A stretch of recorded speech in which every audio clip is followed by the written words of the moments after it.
আমরা গত শনিবার এক্সামরত অবস্থায় ছিলাম। আমার বান্ধবী সাবিনা সেও আমাদের সাথে ছিল। এক পর্যায়ে পরীক্ষা চলাকালীন সময় এক পর্যায়ে স্যার তার কাছে নকল ধরা পড়ে। সে নকল ধরা পড়ার পর দুইজন স্যার এবং ম্যাডাম ছিলেন ডিউটিরত অবস্থায়। স্যার এবং ম্যাডাম তার খাতা কেড়ে নেয় এবং তাকে 1.5 ঘন্টা বসিয়ে রাখে রুমে, এবং রাখার পরে তাকে ওই পরীক্ষা থেকে টোটালি বহিষ্কার করার পর সে 1.5 ঘন্টা পর বাড়ি চলে আসে এবং ইনডোরে এটুকু হয়েছিল আমরা এটুকু জানি। এখন লাইব্রেরিতে নিয়ে যায় বা অন্য কোনোভাবে আউটডোরে এসে কোনো অপমানজনিত ঘটনা হয়েছে কিনা সেটা আমরা জানি না। এটা এই মেয়েটার যে নোট এটাই লেখা আছে যে তাকে নাকি পরবর্তীতেও অনেক অপমান করা হয়েছে এই সম্পর্কে। কারণ আমরা তখন এক্সামরত অবস্থায় ছিলাম, সুতরাং আমরা সঠিকভাবে এটা জানি না।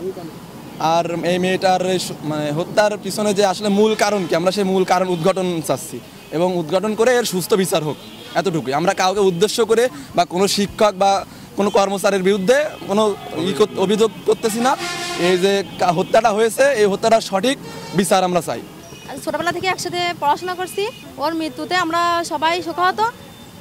আমরা ওর মৃত্যুর সঠিক তথ্য উদ্ঘাটন করতে চাই এবং এটার জন্য প্রশাসনের দৃষ্টি আকর্ষণ করছি। আমার বোনের অকাল মৃত্যুতে আমরা সবাই শোকাহত।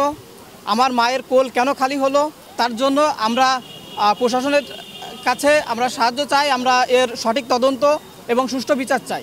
আপনারা সবাই ইতিমধ্যে অবগত আছেন যে আমাদের গোপালপুর স্কুল অ্যান্ড কলেজের একজন শিক্ষার্থী, আমাদের এই ছোটো বোন, সে কলেজ থেকে অপমানিত হয়ে নিজে লজ্জাবোধে টিচার্সদের কর্মকাণ্ডে নিজেকে আর ধরে না দেখতে পারে তার মতো একটা কঠিন সিদ্ধান্ত নিয়েছে।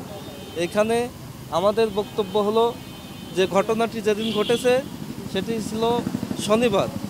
অফিসিয়ালি এই দিন হচ্ছে শিক্ষা প্রতিষ্ঠান বন্ধ থাকে। আর আমরা দেখেছি যে মহামান্য রাষ্ট্রপতির সিগনেচারে আদেশক্রমে একটি পরিপত্র আছে যে 15 ফেব্রুয়ারির ভিতরে আমাদের পরীক্ষা সবগুলো শেষ করতে হবে। আর ঘটনাটি আপনার হচ্ছে 30 মার্চ। এখানে দেখা যাচ্ছে আমাদের সরকারিভাবে ম্যানুয়ালি আপনার কলেজ কর্তৃপক্ষ একটি অন্যায় কাজ অলরেডি করে ফেলেছে এবং তার জন্য আমরা ছাত্রলীগের পক্ষ থেকে আমাদের এই সাধারণ শিক্ষার্থী ভাই বোনদের সাথে একত্রতা ঘোষণা করে আমাদের বোনের কেন মৃত্যু হলো আমরা তার সঠিক তদন্তের মাধ্যমে যারা এই ঘটনার সাথে সংশ্লিষ্ট আছে, জড়িত আছে, সঠিক তদন্তের মাধ্যমে তাদের বিচার হোক। আমরা মনিরামপুর উপজেলা ছাত্রলীগের পক্ষ থেকে প্রশাসন এবং সরকারের উপর মহলে সকলের কাছে জোর দাবি জানাই।